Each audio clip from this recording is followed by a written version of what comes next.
Hey, Kevin here, top wanted financial advisor, two-time author, one-time bestseller, and we are here to talk about the stock market. It is New Year's Eve. 2021 is about to start in a few hours. I think I'm recording this at like 6:30. I'm going to try and get this out to you way before our normal time at 10 because y'all gonna be off doing your own thing.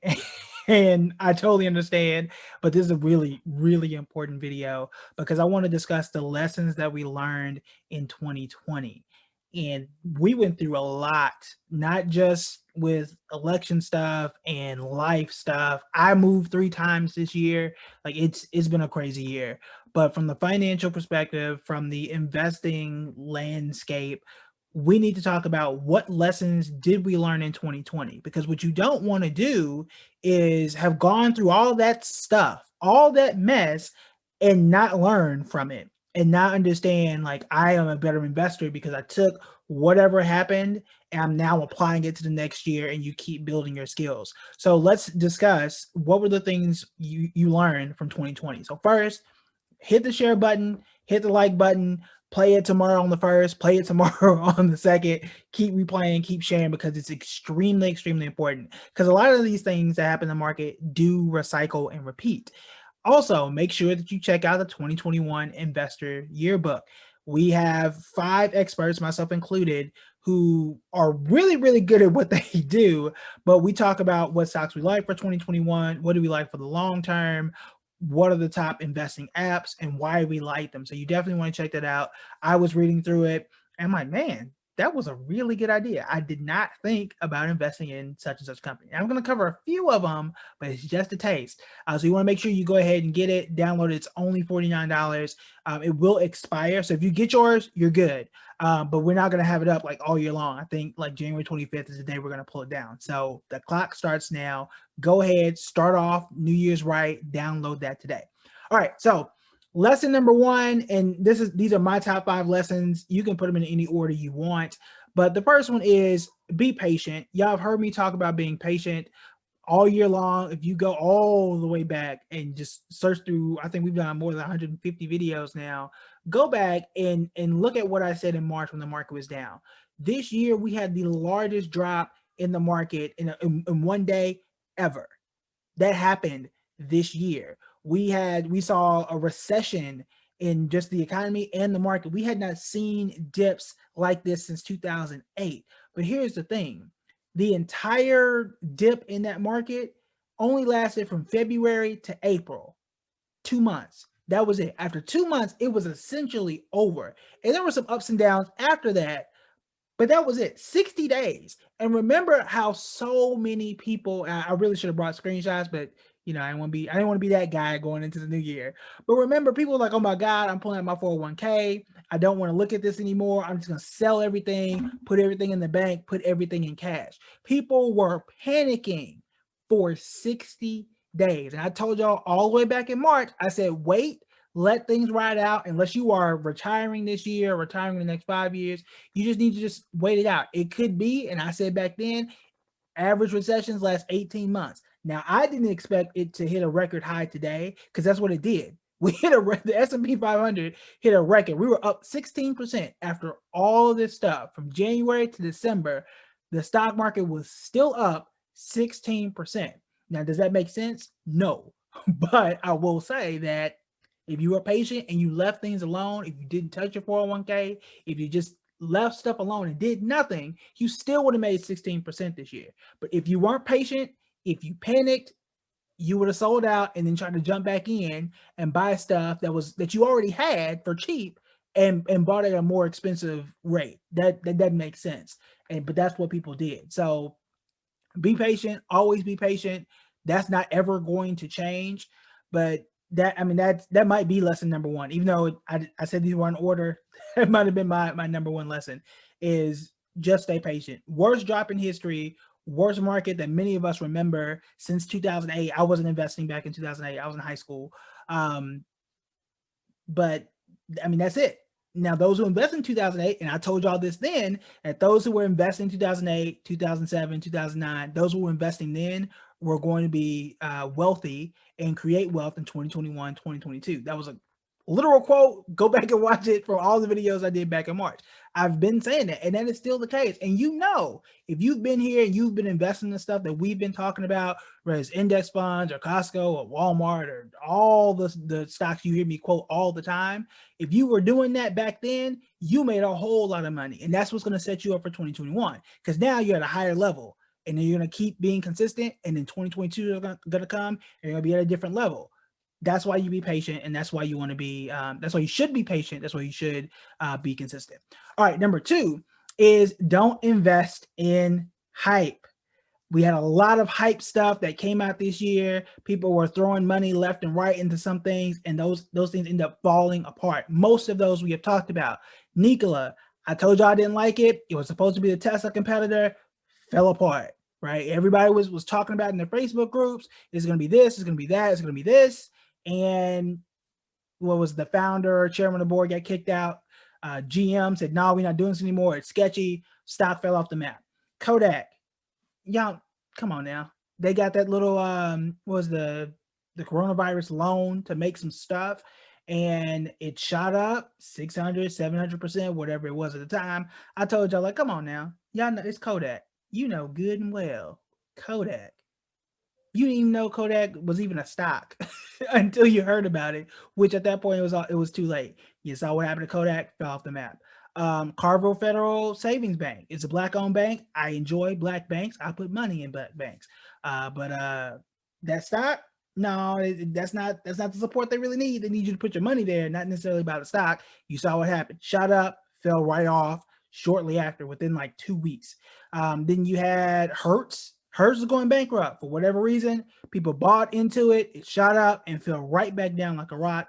And then Neo, that one's been falling off. It was a Chinese electric maker. I actually did talk about it. I wasn't too hot into it, but that one's been doing terrible over the last few weeks and months.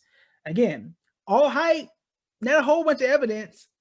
That's going to always be a thing. It happens every year. I'm going to say it right now. It is New Year's Eve. This is going to happen in 2021. Somebody or something is going to pop up out of nowhere. People are going to invest in it because of the hype, and it's going to fall right off. It happens every year, and it is usually a stock that is less than $5. I'ma just throw it out there now. We saw this also with a lot of the marijuana companies back in, like, what was it, 2018, maybe 2019? Everybody was talking about it. It shot up and then came right back down. Now in 2021, it could be maybe a little more realistic than what it was back then, but I'm not putting too much into it until we have more evidence on the federal level. All right. So again, number 1, be patient. Number 2, don't invest in the hype. Number 3, keep buying quality. The keyword is quality. Companies that you know are going to be around, not companies that you think are going to be around, not companies that you hope will be around. For example, and I've said this before about Nike, Nike was as low as $60 this year. As low as $60. If you go back and check my tweets, if you go back and check my Instagram, I told y'all, I think me and my son may have gotten in at like 100 or so. It dipped to 88. Still bought it. It dipped down to 60, still bought it. And today it was up to like $140 to $141 a share. Guess what? It was a quality company. The market was terrible. Everything was falling apart. But were people still buying Nikes? Will they still be buying Nikes when this thing is over? Yeah, they probably will. That's why we stuck with it. And we stick with all the quality companies that we did have. If you have something that's quality, you really don't have to fear a huge market drop, because again, you know it's going to be there. Whether it's Walmart, whether it's, I'm just thinking of stuff off the top of my head, a Microsoft, you know it's going to be there. Microsoft has been here for far too long for it to just vanish overnight or even in a single year. You're not taking Nike off the map that quickly. Now, if you told me we're 20 years, then that's a different story. We'll check it year by year. But no, man, like, come on, it's Nike. It's something you can bank on, and we had evidence to believe that, and that's why we continue to stay with it. Be consistent. This is called dollar cost averaging. What I've been doing, what I do on public every Friday. I did it today. Today is Thursday. Tomorrow the market is closed. The reason I did it, or you see me on public, I say DCA every Friday. I put money in, same amount, every single Friday. And I go back and buy all the stuff I already had every single Friday, regardless of what happens. Pandemic, don't care. Bad day, don't care. Market up, don't care. Like, this is the same base, whether the market is up or down. I'm sticking with the process because I know the companies that I chose and the process that I use to choose those companies are they're good and they're not going anywhere, at least in the short term. All right, next one is investing over debt. People ask me this all the time. Is it better to wait, pay off all your debt, come back and then invest? My friend, the investing tutor, Dr. Hines, who's also inside of the 2021 workbook. So you definitely want to see a lot of the companies that he is looking at for 2021. But he says, you pay the light bill and the water bill, you pay them both at the same time. Why can't you invest and pay debt at the same time? Why you got to choose? And that's a very, very good point. But my point has always been that you are more flexible with your debt. You can be more flexible with your debt, your student loans, than you can with investing. And we saw this. I've always told y'all this, but we saw people pause student loans, period. Say, look, don't pay, especially for federal student loans. They say, look, y'all don't pay the loans. Y'all just hold it and pause and spend, what, 6-7 months, however long it's been. And guess what people did? They get a break from paying their student loans for months, and they could go and invest. They could go do all this stuff. You don't have that option when it comes to investing. No one can say, let me pause your investments so you can retire later or something like that.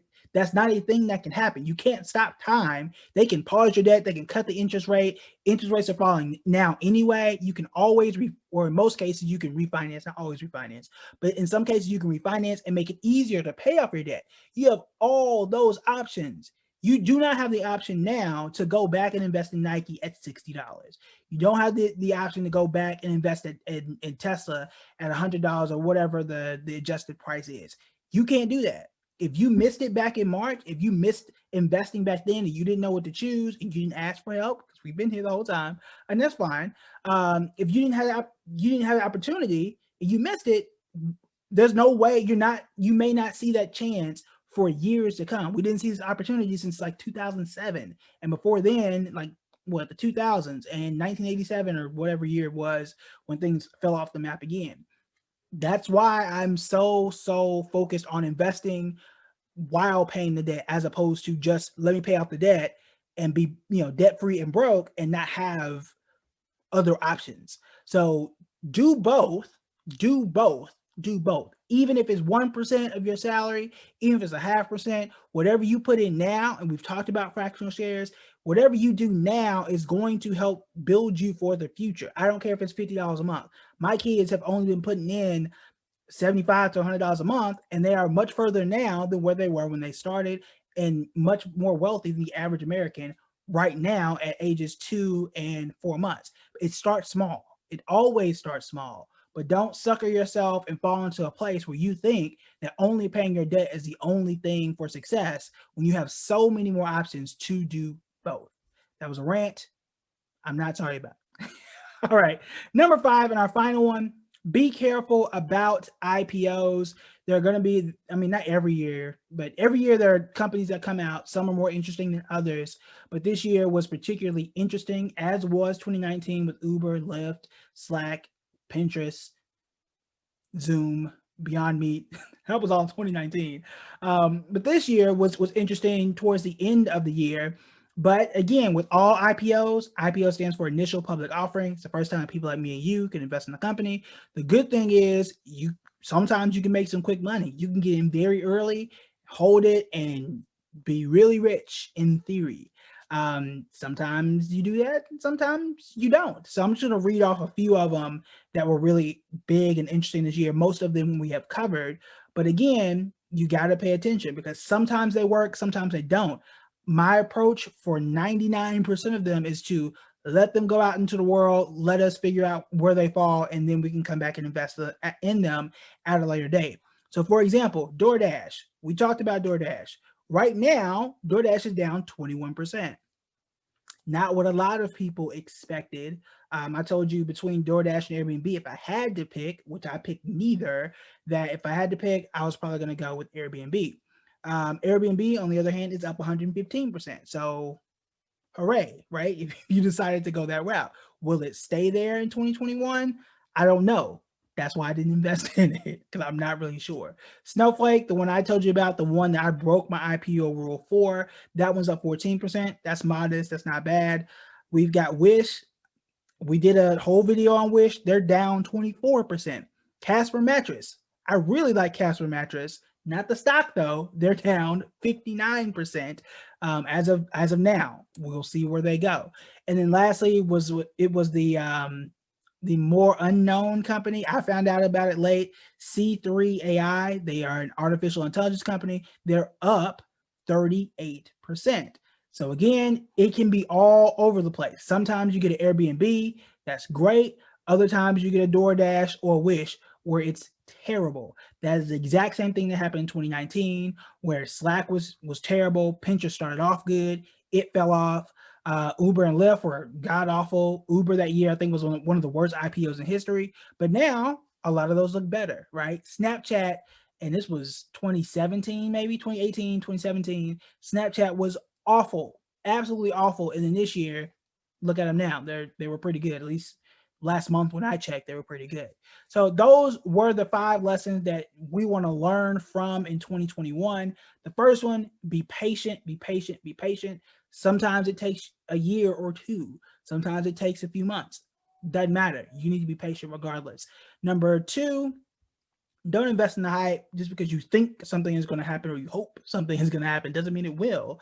And putting a whole bunch of money into something like that isn't always the best strategy for you. That's number 2.